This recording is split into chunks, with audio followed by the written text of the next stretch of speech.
Bonjour à toutes et à tous et bienvenue dans ce bulletin astro pour voir ensemble les énergies du mois d'août 2021. Comme toujours, j'espère que vous allez bien et que vous prenez bien soin de vous. Les énergies astrologiques de ce mois d'août vont être fortement marquées par les positions communes et quasi simultanées des petites planètes avec les géantes de notre système solaire.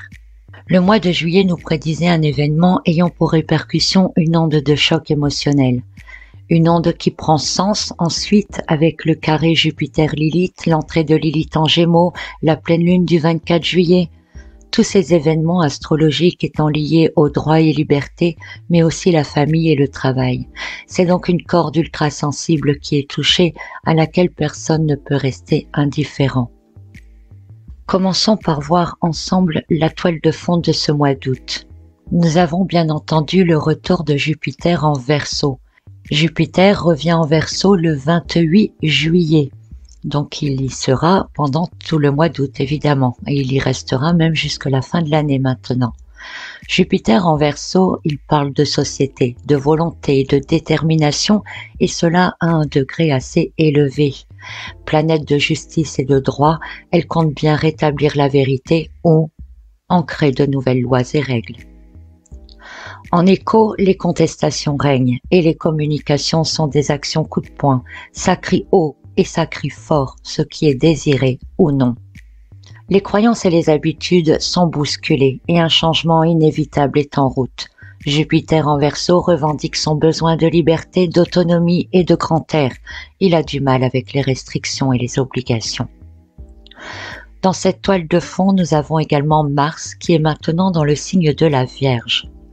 Durant tout le mois d'août, il est dans ce signe et il est d'abord accompagné de Vénus qui est dans le même signe dans la première partie du mois, puis par Mercure dans la deuxième partie. Mars en Vierge, c'est l'alliance de la stratégie et de l'efficacité. L'action se déploie avec discipline. Une finesse d'esprit avec un sens analytique qui peut être renforcé par la présence de Vénus dans le même signe, mais qui pourrait se transformer aussi en égoïsme. Ensuite, par la présence de Mercure en Vierge également, ce sont les critiques qui peuvent prendre une grande ampleur et l'esprit sera rapidement irritable. Dans cette toile de fond, il y a un événement qui se produit au tout début du mois d'août, mais qui aura son impact par la suite. C'est le 2 août, quelques jours avant de se positionner en trigone à Uranus, Mars se retrouve pris dans le carré Jupiter-Lilith. Il vient se positionner lui-même en carré à Lilith et en opposition à Jupiter. Je vous invite à revoir évidemment l'article que j'avais fait sur le carré Lilith-Jupiter. C'est une position pour Mars qui va l'imprégner d'énergie plus spécifique et cela donc juste avant de former son trigone à Uranus. Le carré Jupiter-Lilith, pour résumer quand même, il rend antisocial, anticonformiste, il augmente le refus des règles imposées et désire avant tout retrouver sa liberté. Mars en Vierge, que l'on pourrait comparer un peu à l'esprit militaire, vient se positionner en opposition à Jupiter. Une opposition qui pourrait accentuer le fait de dépasser les limites, d'être impatient, d'être imprudent, et son carré à Lilith risque de faire agir par pulsion et renforcer la division sociale par stratégie calculée. En effet, il s'agit là d'un carré qui déclenche les hostilités, surtout si les actions environnantes sont ressenties comme une menace pour l'autonomie et encore plus si les critiques vont bon train. Un conseil, ne vous emballez pas trop sur les réseaux sociaux parce que nous assisterons à des critiques, des rejets, des moqueries, des reproches en tout genre, quelles que soient vos convictions et vos choix, bien entendu, puisque ça va dans tous les sens. Ce carré favorise les conflits et la discorde sociale. Les uns pourraient accuser les autres de parias, quels que soient leurs choix et opinions. Et l'inversement des valeurs est aussi renforcé. Et puis, dans l'ambiance générale de ce mois d'août, il y aura donc ce fameux trigone Mars-Uranus. Et Mars va aller se mettre en trigone à Uranus dans l'état d'esprit que je viens donc de vous décrire. Ce trigone va se former à partir du 10 août jusqu'au 4 septembre, donc un bon 3 semaines, et Si Mars arrive dans ce trigone avec cet esprit-là, Uranus, lui, il est en trigone à Vénus depuis le 27 juillet jusqu'au 10 août. Donc lui, il sera dans un état d'esprit, on va dire, de son trigone à Vénus. Les émotions intérieures sont fortes, elles prennent de l'ampleur facilement et ne demandent qu'à surgir. Donc le trigone Uranus-Vénus, durant la première semaine du mois d'août, favorise et développe le goût de l'indépendance, le besoin d'être libre et autonome. Bref, c'est donc une énergie qui réveille le fait de ne pas vouloir être commandé. On a donc Mars qui arrive là avec son esprit de déclencher les hostilités, un esprit militaire, l'envie de dépasser les limites, d'agir par pulsion, avec un Uranus qui lui est pour son indépendance, pour son besoin d'être libre et autonome, et en formant un trigone Mars-Uranus, ces deux énergies-là vont s'associer en quelque sorte. On pourrait même dire que c'est un trigone qui pourrait déplacer des montagnes, et donc la violence n'est pas à exclure. Si nous n'étions pas dans notre contexte actuel, il est généralement interprété comme le fait d'être prêt à se battre pour défendre les valeurs et les libertés individuelles. Donc c'est déjà l'interprétation qu'on lui donne de manière générale, et là en plus on est déjà dans ce contexte-là, donc ça prend vraiment tout son sens. Dans les énergies générales de ce mois d'août, on a aussi le retour de Saturne dans le premier décan du signe du Verseau. Saturne est en rétrogradation depuis le 23 mai. Il est en rétrogradation jusqu'au 10 octobre. Et le 5 août, eh bien, il revient dans le premier décan du Verseau. C'est un décan qui est gouverné par Uranus, évidemment, puisque c'est le Verseau, mais aussi par Vénus, qui au 5 août sont encore en trigone, toutes les deux, Uranus et Vénus. C'est un décan qui donne une grande importance à la vie sociale et affective. Les idéaux sont forts, puissants, tout comme le sens des valeurs. Saturne, c'est une planète de moralité, d'autorité, de responsabilité. Il peut imposer une réalité, ancrer les réformes. Saturne est toujours en carré avec Uranus, planète maître du Verseau. Et ce carré tend à confronter chaque fois les extrêmes. Liberté contre enfermement, la peur contre la sécurité, la nouveauté contre les traditions, etc. C'est un bras de fer que nous vivons depuis quelque temps déjà et qui va se poursuivre même en 2022. De manière générale, Saturne qui rétrograde indique que c'est le moment de mettre de l'ordre dans les pensées, dans les croyances, dans les décisions et les actions qui ont été prises. C'est le moment de se remettre en question si on veut, de voir si on n'est pas passé à côté de certaines choses. Et pour cela, eh bien Saturne fait ressurgir des éléments du passé sur lesquels on doit soit revoir certaines choses, soit intégrer les choses comme elles sont. Globalement, Saturne agit sur les traditions et l'histoire. Il aide à prendre conscience des erreurs pour ne pas reproduire les mêmes schémas et permettre alors l'évolution, le changement ou la possibilité de grandir. Donc la rétrogradation de Saturne qui revient dans le premier décan du Verseau va absolument titiller le trigone qui est encore en cours entre Vénus et Uranus. À un niveau personnel, notez que durant les prochaines semaines, Saturne qui rétrograde dans ce premier décan du Verseau vous invite vous à repenser à ce que vous voulez pour vous-même, à comment vous pourriez peut-être améliorer ou transformer votre vie actuelle avec les éléments que vous avez maintenant. Donc cette toile de fond du mois d'août est majoritairement marquée par le retour de Jupiter en Verseau, bien sûr, mais surtout du trigone Mars-Uranus qui va durer presque un mois. Je rappelle, donc c'est un trigone avec un Mars qui est bien remonté aux allures et aux méthodes militaires, ne désirant rien laisser passer, et un Uranus bien décidé à balayer tout sur son passage, avec pour objectif la liberté. Et je ne dis pas cela parce que nous sommes dans ce contexte de revendication à l'heure actuelle, mais bien parce que cela reflète totalement ce trigone, et donc on pourrait dire que ce que nous vivons est vraiment lié aux énergies environnantes. On pourrait en déduire une intensification des protestations, la revendication de plus en plus prononcée du droit de faire des choix. Cela aura pour conséquence et répercussions notamment de diviser la population en créant des conflits d'avis ou conflits d'intérêts. Le retour de Jupiter en Verseau pourrait à nouveau imposer de nouvelles lois ou règles et augmenter en retour les réactions. On pourrait également imaginer que certaines décisions pourraient faire marche arrière. Mais ne vous détrompez pas, ce sera probablement pas dans le but de les annuler, mais plutôt de les transformer ou de les faire passer autrement.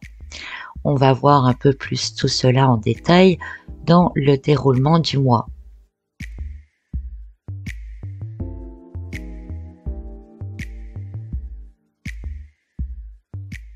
Alors ce qui est intéressant en ce mois d'août, et ce sera un peu pareil aussi en septembre, c'est que les petites planètes, Mercure, Vénus et Mars, se suivent de très près. Et donc elles vont enchaîner successivement, parfois en même temps, les mêmes configurations avec les grandes planètes.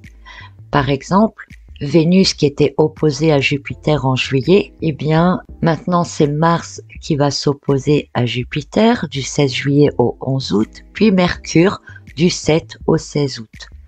Ensuite, Vénus a formé un trigone à Uranus qui sera actif jusqu'au 10, puis ce sera Mars qui forme son trigone à Uranus, puis Mercure qui vient s'y ajouter. Donc tout ça dans le même mois. Ensuite, il y a par rapport à Neptune, on a Vénus qui s'oppose à Neptune du 2 au 18 août, puis Mercure et Mars qui vont en faire de même. Même chose avec Pluton, donc Vénus entame la marche en formant un trigone du 6 au 18, qui sera imité par Mercure du 22 au 1er septembre et puis par Mars du 25 au 20 septembre. Et en dernier avec Saturne, donc Vénus forme un trigone à Saturne, et par contre les trigones de Mercure et de Mars avec Saturne également se produiront eux au mois de septembre.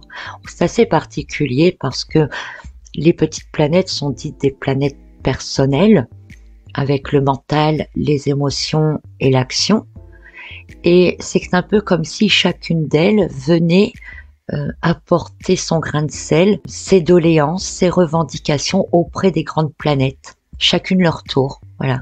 Donc ça peut être intéressant et c'est ce que nous allons voir maintenant.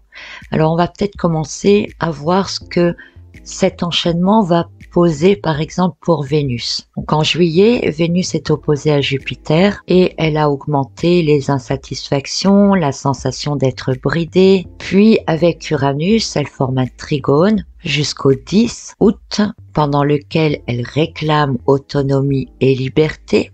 En même temps, du 2 au 18 août, elle est opposée à Neptune qui la rend réaliste et capable d'évaluer certaines conséquences. Elle enchaîne son trigone auprès de Pluton qui la rattache à ses valeurs, puis à Saturne avec lequel elle réclame de la franchise et de la sincérité. Pour Mars, dans le même temps, il démarre le mois en opposition à Jupiter, ce qui augmente son impatience, le refus d'être commandé ou dirigé. Puis il forme son trigone à Uranus qui augmente la révolte et la désobéissance, demandant à se battre ou se défendre pour ses convictions. Il enchaîne une opposition à Neptune qui oriente toutes les actions vers l'idéalisme, le pourquoi on se bat. Et il enchaîne ensuite un trigone à Pluton, source d'initiatives calculées, d'actions intelligentes, de combativité tenace, mais aussi de transformation. Et en parallèle, Mercure, donc lui, va former 7 configurations différentes avec les autres planètes au cours de ce mois d'août. C'est la planète du mental, de la réflexion, de la compréhension, donc 7 configurations différentes au cours du même mois, autant dire que le mental va être retourné dans tous les sens. Mercure, il commence par une double position, en carré à Uranus et en opposition à Saturne. C'est lui maintenant qui vient se mêler de ce grand carré entre Uranus et Saturne. Alors ça peut donner quoi? Une obstination et de l'entêtement qui grandit, mêlé à des difficultés à suivre, à comprendre et une tendance simultanée à tout exagérer. Puis Mercure va s'opposer à Jupiter, ce qui va augmenter les critiques, focalisant sur des détails, désorientant les pensées. Puis Mercure va se joindre à Mars du 14 au 24 août, avec une conjonction exacte le 19. C'est une période pendant laquelle l'esprit est structuré, les deux planètes sont en Vierge, mais aussi butées, organisées, déterminées, militaires. Je ne sais pas pourquoi le mot militaire me revient tout le temps. Et c'est dans cet état d'esprit en fait que Mercure ajoute un trigone à Uranus. Un trigone qui va permettre de comprendre clairement, de déceler les intentions, d'anticiper même, mais aussi de crier peut-être encore plus haut et plus fort que cela ne l'est en juillet. Mercure va alors lui aussi s'opposer à Neptune, augmentant les tentatives d'influence, l'envie de convaincre, en employant aussi des ruses pour faire croire à certaines choses. Et Mercure forme lui aussi un trigone à Pluton, donc toujours pendant sa conjonction avec Mars, un trigone qui va rendre l'esprit piquant, capable de faire remonter et d'utiliser certaines choses du passé pour piquer au vif. Ce peut être des vérités qui reviennent sur le tapis. Donc vous voyez, chacune de ces petites planètes vient former les mêmes configurations avec les grandes que les autres et elles expriment chacune une idée, une évolution dans ce qu'elles demandent, dans ce qu'elles sont capables aussi d'apporter. Mais tout cela ne vous dit peut-être pas encore vraiment bien comment le mois va se dérouler. Donc je vous propose à présent de voir le déroulement du mois d'août, semaine après semaine. Alors attention, comme toujours, cela ne veut pas dire que ça va se produire exactement comme je le décris. Ce sont des énergies environnantes dans lesquelles nous baignons. Elles peuvent pousser dans certains sens ou dans d'autres sens. Elles arrivent parfois quelques jours avant, quelques jours après, et puis ça ne concerne pas forcément toujours tout le monde parce qu'on ne les ressent pas tous non plus de la même manière. Certaines choses peuvent être ressenties à un niveau personnel selon ce que vous vivez, et puis d'autres choses peuvent être ressenties de manière beaucoup plus globale. Alors reprenons depuis le début. La première semaine du mois d'août. Mars est opposé à Jupiter et en carré à Lilith. Il est plus qu'échauffé. La discorde sociale peut être intense et les conflits se multiplient. Le tout rehaussé par Mercure toujours en Lion, qui n'aime pas qu'on le contrarie ou qu'on ne le suive pas. Attisé par Uranus et Saturne qui le rendent en plus têtu et obstiné. Quant à Vénus, elle réclame et clame sa liberté et son droit d'indépendance et elle est plus réaliste que jamais. Du 8 au 11 août. Le 8 août se produit la nouvelle lune en Lion. Une nouvelle lune qui active et renforce les rapports sociaux, qui rend confiant. Une nouvelle lune qui peut aussi augmenter l'arrogance. Une nouvelle lune qui rend les critiques insupportables et augmente la sensation de se sentir blessé. Durant cette période, Mars quitte tout doucement son opposition à Jupiter et débute son trigone à Uranus, qui tend à lui donner envie d'agir ou de réagir de manière instantanée, toujours dans le but de défendre ses idées et ses libertés. Vénus, toujours opposée à Neptune, voit clair, et son trigone à Pluton lui rappelle les valeurs et ses besoins propres, ce qu'elle doit faire. Quant à Mercure, il est maintenant opposé à Jupiter et il est critique, plus critique et déstabilisant. Du 12 au 16 août, Mars est sous la coupe totale d'Uranus. La tension monte, gronde, et il peut augmenter les revendications, organiser la rébellion. Il se sent porté par le souffle de vérité, il veut en découdre, prêt à défendre ses causes. Cause rappelée par Vénus toujours en trigone à Pluton et dans la clarté grâce à sa distance de Neptune. Mercure toujours critique ou critiqué, et cela se renforce par son entrée dans le signe de la Vierge, le 12 août. D'ailleurs, durant cette période, Mars, Vénus et Mercure sont toutes les trois dans le signe de la Vierge. Mercure en Vierge veut des preuves, il a besoin de comprendre, d'analyser, de décortiquer. Il débute sa conjonction à Mars. Le mental est précis, lucide, stratégique. Il se lie aux actions démesurées de Mars. Certaines choses peuvent être calculées, mais exagérées en même temps. Donc on sent bien à partir de la nouvelle lune en Lion et jusqu'au 16 août, là, une montée crescendo des tensions et l'esprit qui veut comprendre, qui veut des réponses, qui veut des vérités, qui est très stratégique aussi. Puis nous arrivons à la période du 17 au 24 août. Vénus quitte le signe de la Vierge et elle va entrer dans celui de la Balance. Ce sera le 17. Son côté idéaliste monte d'un niveau et entre guillemets, Vénus en Balance pourrait mettre en avant les mères, les mamans, pas les mères des villes, à moins que ce soit de la langue des oiseaux, mais c'est plutôt ici les mères, les mamans. Voilà. Vénus sait aussi faire la part des choses ici et prendre les décisions qui s'imposent. Mais attention, elle sait rarement revenir sur ses positions ou sur ses décisions. Donc elle a besoin de franchise, elle a besoin d'opinions claires, elle a besoin d'être au courant exactement pour faire ses choix. Elle débute ici son trigone à Saturne. C'est un trigone qui va la pousser à chercher la vérité et à obtenir des réponses. Elle lâchera rien tant qu'elle n'a pas ses réponses. Et elle n'accepte pas que l'on tourne autour du pot ou qu'on lui mente. Et attention, une fois sa décision prise, elle ne reviendra quasiment pas dessus. Dans le même temps, du 17 au 24 août toujours, Mercure et Mars arrivent en conjonction exacte, le 19, et l'esprit est vraiment aiguisé, pertinent. Il comprend tout et vite, parfois trop vite, parfois dans le juste, parfois au-delà de ce qui est visible, mais aussi parfois en fonction de ce que l'on veut bien lui présenter. Cependant, l'intransigeance est présente et si Vénus doit prendre une décision à cette période, il y a de fortes chances qu'elle tranche dans le vif. À partir du 19 août également, Mars et Mercure débutent leur opposition à Neptune. Une opposition qui peut révéler de fausses promesses, faisant croire un avenir meilleur, à des solutions possibles, ou comme je le disais dans la vidéo de l'entrée de Lilith en Gémeaux, la possibilité de revenir sur des décisions énormes qui ont pu être prises, les amoindrir ou les arrondir, si vous préférez, et faire penser que c'est un moindre mal.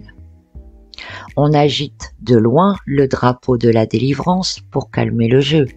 On tente de convaincre, d'activer l'imaginaire, de faire croire que. Le mental est un peu fragilisé et les influences peuvent être fortes. L'intuition de chacun est sans doute la meilleure défense naturelle pour sentir que ce qui est présenté comme réel, comme réalité, ne correspond pas à ce que l'on perçoit au fond. Mars peut augmenter à la fois la peur de ce qui est présenté, le refus de la réalité proposée, mais en même temps, il nous rend aussi vulnérables. Et on pourrait se laisser impressionner et même manipuler. Mais vient le moment de la pleine lune du 22 août. Une pleine lune ambiguë puisqu'il s'agit d'une deuxième pleine lune en Verseau. Tout comme celle du mois de juillet, elle sera donc portée sur le social, revendiquant elle aussi liberté et indépendance. Alors hop, c'est reparti pour un tour. Pourquoi je dis qu'elle est ambiguë? Parce qu'elle sera exacte, cette pleine lune, dans le signe du Verseau, à 29 degrés et quelques.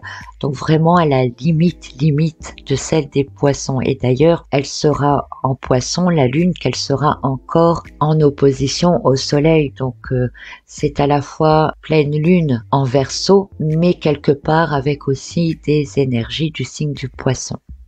Donc ici, on est quand même dans une pleine lune en Verseau et la pleine lune en Verseau, c'est la pleine lune des causes à défendre. Une énergie qui va donc, comme pour le mois de juillet, atteindre une apogée entre 2 jours avant et 3-4 jours après, mais c'est une énergie qui va durer quand même plus ou moins jusqu'à la nouvelle lune du mois de septembre.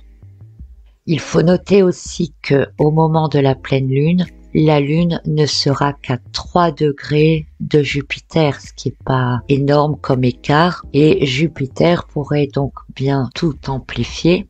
Jupiter est aussi en Verseau, donc il peut amplifier la revendication de liberté et d'indépendance, mais il peut aussi amplifier tout ce qui peut venir bloquer, c'est-à-dire des nouvelles lois, des nouvelles règles, des nouvelles conditions qui peuvent être posées ou imposées.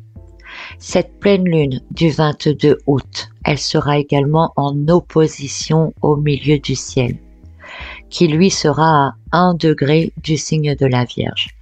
Cette opposition pourrait bien remettre en avant le sujet de l'avenir professionnel. Donc fin août, l'avenir professionnel, l'école peut-être aussi pour les enfants seront les sujets qui vont prédominer.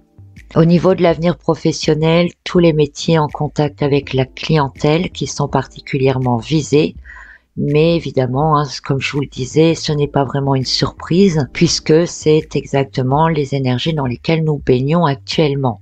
Cependant, il est possible que justement, suite à cette pleine lune, les actions peuvent être orientées soit à défendre les professions, soit à imposer de nouvelles choses aux professionnels.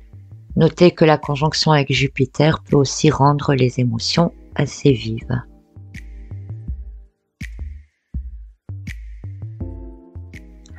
Nous arrivons enfin à la dernière semaine du mois d'août, la conjonction Mars-Mercure enfin, ainsi que le trigone entre Mercure et Uranus. Vénus, elle reste en trigone à Saturne, elle est donc dans les mêmes énergies que la semaine précédente, elle à la recherche de vérité, elle veut des réponses. Et notons toutefois que Vénus, elle va entrer le 25 dans le deuxième décan du signe de la Balance. Un décan gouverné par Vénus elle-même, puisqu'elle est maître de ce signe, et par Saturne. Saturne avec lequel elle est en trigone. Donc ce sont des énergies qui peuvent être très fortes. Et elles correspondent à quoi? Eh bien à la politique, au sens de la justice, mais aussi à la compassion, à défendre ses pairs. Donc ce sont tous ces sujets-là qui vont être sur le devant de la scène à la fin du mois d'août. Donc il peut s'agir d'une énergie qu'on pourrait interpréter comme se serrer les coudes d'un côté, ou tenter d'amadouer de l'autre côté. De toute façon, quel que soit le côté, on tente de rallier à sa cause. Donc on peut encore assister ici à la division sociale.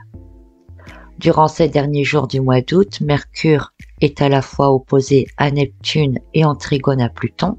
Alors là, ça peut être des manipulations, des tricheries, des mensonges, des coups en douce, mais en même temps, et si on se recentre sur les ressentis, si on fait marcher son intelligence, on est capable aussi de déceler tout ce qui est incohérent ou irréalisable concrètement. Donc en gros, soyons intelligents, voyons plus loin que ce qui est montré et agissons en pleine conscience. En même temps, toujours du 25 au 31 août, on a Mars qui est toujours dans ses élans avec Uranus, lui, toujours opposé à Neptune ici, qui débute son trigone à Pluton. Une opposition et un trigone qui nous accompagneront toutes deux jusqu'à la mi-septembre. L'idéalisme est fort, la combativité est tenace, on se bat pour ses idéaux, on sait, ou en tout cas on croit savoir, ce que l'on défend et pourquoi on le fait. Si les tensions montent et que les choses prennent beaucoup d'ampleur déjà durant le mois d'août, on peut d'ores et déjà affirmer que le début du mois de septembre devrait aussi être très mouvementé. Nous aurons une conjonction exacte entre Lilith et le nœud nord. Mars et Mercure seront en Balance et Vénus sera en Scorpion. Donc on est encore ici dans les notions de justice, de faire des choix, de prendre des décisions, de trancher dans le vif. Donc nous verrons bien, c'est une affaire à suivre, mais surtout une vie à vivre. N'oubliez jamais que l'histoire s'écrit à chaque instant. Voilà, j'espère que vous avez compris ces énergies du mois d'août. Faites-en bon usage, pensez à vous, prenez soin de vous, prenez aussi le temps de vous recharger. N'oubliez pas que vous pouvez retrouver tous les articles sur mon blog. Je ne parle pas que d'astrologie. Vous avez des articles sur la spiritualité, le développement personnel. Enfin, il y a beaucoup de choses pour vous aider dans votre travail intérieur. Voilà. Allez, à très bientôt.